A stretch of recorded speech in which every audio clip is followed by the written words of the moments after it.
So பச்சை நிறம் வந்து பார்த்தோம், நீல நிறம் பார்த்தோம் சார். வெண்மைன்னு ஒன்று சொல்லியிருக்கீங்களே, அந்த அழகான white and white. So white and white வந்து கன்னி ராசிக்கு எவ்வளோ ஸ்பெஷல், என்னென்னலாம் நடக்கும்? கன்னி ராசிக்காரர்களுக்கு அந்த ஒயிட் அப்படின்னு சொல்லக்கூடியதை எடுக்கும்போது சுக்கிர பகவானா எடுக்கிறோம். அது ஒரு பால் வெண்மை நிறத்தையும் நம்ம அந்த இடத்துல எடுத்துக்கிறோம். கன்னி ராசிக்காரர்களுக்கு லாபாதிபதியாக சந்திர பகவான் அவர்களுக்கு வர்றதுனாலையும் நம்ம அதை எடுத்துக்கிறோம்.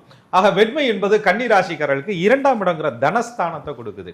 ஒரு குடும்பத்துக்குள்ள இன்னைக்கு சந்தோஷமான ஒரு நிகழ்வுகள்லாம் நடக்குது, அந்த இடத்துல கன்னி ராசிக்காரர்கள் தாங்க ஒரு ஜீப் கெஸ்ட் அப்படின்னு சொன்னா அந்த ஒயிட்டை அப்படி பயன்படுத்தும் போது, அவங்க கிரீன் கலர் சாரி கட்டி ஒரு ஒயிட் கலர்ல பிளவுஸ் போட்டாலும் சரி, ஆண்கள் வந்து ஒரு கிரீன் கலர்ல ஷர்ட் போட்டு ஒரு பிளாக் அண்டு ஏதோ ஒரு கிரே கலர்ல ஒரு பேண்ட் போட்டாலும் சரி, அவ்வளோ சூப்பரா, அவ்வளோ யூனிக்கா, அவ்வளோ ஒரு அந்த இடத்துல அவங்களுக்கு தான் ஒரு மதிப்பு அப்படிங்கிற மாதிரி அவங்க இருப்பாங்க.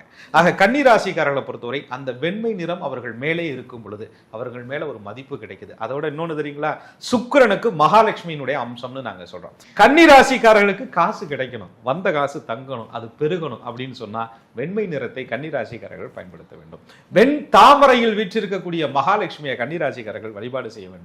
கன்னி ராசிக்கு 9 குடைய பாக்யாதிபதியாக சுக்கிரன் வர்றதுனால வெள்ளைங்கிறது எல்லாருக்கும் ஒத்து வராதுங்க. அந்த வெண்மை என்பது தூய்மை, வெண்மை என்பது அமைதி, வெண்மை என்பது ஒரு ஸ்பரிசம். அது கன்னி ராசிக்காரர்களுக்கு இறைவன் கொடுத்த பாக்கியஸ்தானம்னு சொல்லலாம். அது கன்னி ராசிக்காரர்களுக்கு வெண்மையை இறைவன் கொடுத்த தனஸ்தானம்னு சொல்லலாம். உங்க கையில காசு வரணும், அது பாக்கியத்திற்கு பயன்படணும், அந்த காசை வச்சு உங்களுக்கு புகழ் கிடைக்கணும், அது புண்ணியத்திற்கு பயன்படணும் அப்படின்னு சொன்னா கன்னி ராசிக்காரர்கள் அந்த வெண்மை நிறத்தை பயன்படுத்தி கொண்டு முக்கியமான காரியங்கள்லாம் செய்யும் பொழுது கண்டிப்பா புகழ் கிடைக்கும். கன்னி ராசிக்காரர்களுக்கு புகழ் கிடைக்கணும்னு விரும்பினா அதிகமாக அவர்கள் அந்த நாட்கள்ல வெண்மை நிற ஆடைகளை பயன்படுத்திக் கொள்வது மிக மிக நல்லது.